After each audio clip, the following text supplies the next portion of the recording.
Guys, আসসালামু আলাইকুম। Welcome to my channel. আজকে আমি আমার অফিস থেকে আমার মার বাসায় চলে এসেছি, যেহেতু আমার ছোট বোনটার শরীরটা অনেক অসুস্থ।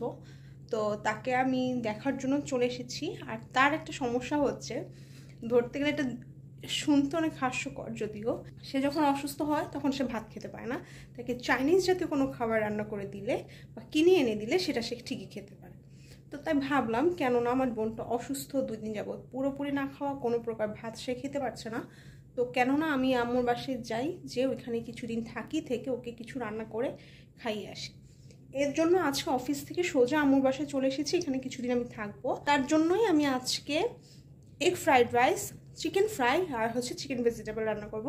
তো ভাবলাম কেন না এই রেসিপি ভিডিওটা আমি আপনাদের সাথে শেয়ার করি, যে আমি কিভাবে ইজিলি ঝটপটভাবে এগুলো রান্না করে থাকি। সো আমি এখানে আমি এই ব্লগে আমি ডিটেলসে কিছু লিখবো না, আমি জাস্ট রান্না করার প্রসেসটা দেখিয়ে দিব। কিন্তু হ্যাঁ, আমি আমার এগ ফ্রাইড রাইস আর চিকেন ভেজিটেবলের ডিটেলস ভিডিও অবশ্যই আমার চ্যানেলে আপলোড করে দেবো আপনাদের বোঝার সুবিধার্থে। আর যে আমার তন্দুরি চিকেন ফ্রাইটা আছে ওটা সিক্রেট থাকছে। যদি ওইটার রেসিপি আপনারা পেতে চান তাহলে অবশ্যই কমেন্ট সেকশন আমাকে জানিয়ে দিবেন, তাহলে নেক্সটে আমি আবার কোনোদিন সেটা বানিয়ে ভিডিও রেকর্ড করে আপনাদের সাথে শেয়ার করব। তাহলে আর দেরি না করে কথা না বলে চলে যাচ্ছি মূল ভিডিওতে। Let's go. প্রথমে আমি প্যানে তেল দিয়ে ডিমটা ভেজে ওইটা একটা পাত্রে উঠিয়ে রাখবো।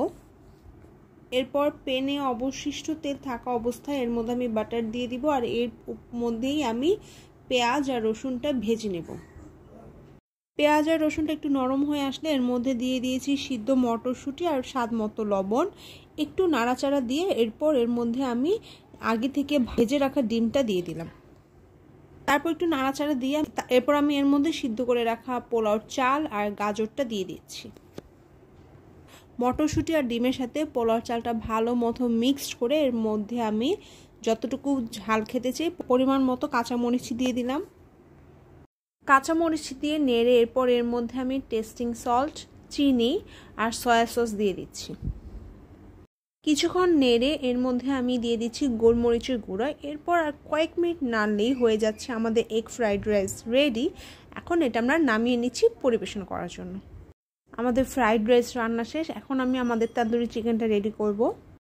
সো প্রথমে আমি একটি পাত্রে পরিমাণ মতো তেল দিয়ে নিচ্ছি। তেলটা গরম হয়ে আসলে আমি এর মধ্যে 1 ঘন্টা পূর্বে ম্যারিনেট করে রাখা চিকেন পিসগুলো দিয়ে এটা আমি ঢাকনা দিয়ে ঢেকে আস্তে আস্তে ভেজে নেব। ঢাকনা দিয়ে ঢেকে ভাজলে চিকেনটা অনেক সুন্দর ভিতর থেকে সুন্দর মতো ভেজে নরম হয়, তাই আমি সবসময় ঢাকনা দিয়ে ঢেকে মাংসগুলো ভাজি। আমাদের চিকেনটাও রেডি হয়ে গিয়েছে খাওয়ার জন্য। এটা আমি নামিয়ে এখন আমি চিকেন ভেজিটেবল রান্না করতে চলে যাচ্ছি। চিকেন ভেজিটেবলটা রান্না করতে আমি বাটার ইউজ করব। প্রথম আমি বাটার দিয়ে দিচ্ছি, এরপর এর মধ্যে আমি রসুন দিয়ে হালকা একটু নেড়ে এর মধ্যে ফালি করে রাখা পেঁয়াজ দিয়ে দিচ্ছি। এরপর পেঁয়াজটা একটু নরম হয়ে আসলে আমি এর মধ্যে মাংস ছোট ছোট টুকরো করে রাখা মাংস দিয়ে এটাকে সেদ্ধ হওয়া পর্যন্ত নাড়তে থাকবো। আমি ভুলে মাংসটা প্রথমে দেইনি, আপনারা প্রথমে মাংসটা সিদ্ধ করে পরে পেঁয়াজটা দিবেন। আমার ভুল হওয়ায় আমি মাংসটা দিতে ভুলে যাওয়ায় আমি পরে দিচ্ছি। এরপর মাংসটা সিদ্ধ হয়ে আসলে আমি এর মধ্যে আগে থেকে সিদ্ধ করে রাখা সবজিগুলো আর কাঁচামরিচ দিয়ে দিচ্ছি। এরপর এটা কিছুক্ষণ নেড়ে এর মধ্যে আমি গোলমরিচ গুঁড়া, স্বাদ মতো লবণ আর সয়া সস দিয়ে কিছুক্ষণ নাড়ব।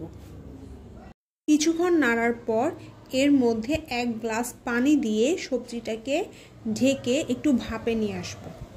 কিছুক্ষণ পর সবজিটা ভাপে আসলে ঢাকনাটা খুলে এর মধ্যে আমি কর্নফ্লাওয়ারের পানি দিয়ে কিছুক্ষণ নাড়ব। কিছুক্ষণ নাড়ার পর যখন দেখব সবজিটা একটু ঘন হয়ে আসছে, তখন এটা আমরা চুলা থেকে নামিয়ে নিব। তখন আমাদের সবজি রেডি হয়ে যাবে খাবারের জন্য, আর আমরা গরম গরম পরিবেশন করে নিব আমাদের ভেজিটেবল। এখন আমি গরম গরম পরিবেশন করে নিচ্ছি আমাদের আইটেমগুলো। যেভাবে রেস্টুরেন্টে দেওয়া থাকে ওইভাবে আমি ট্রাই করছি এটা পরিবেশন করার। তাহলে এখানে আমি আমার ভিডিওটি শেষ করছি। সবাই ভালো থাকবেন, সুস্থ থাকবেন। আল্লাহ হাফেজ।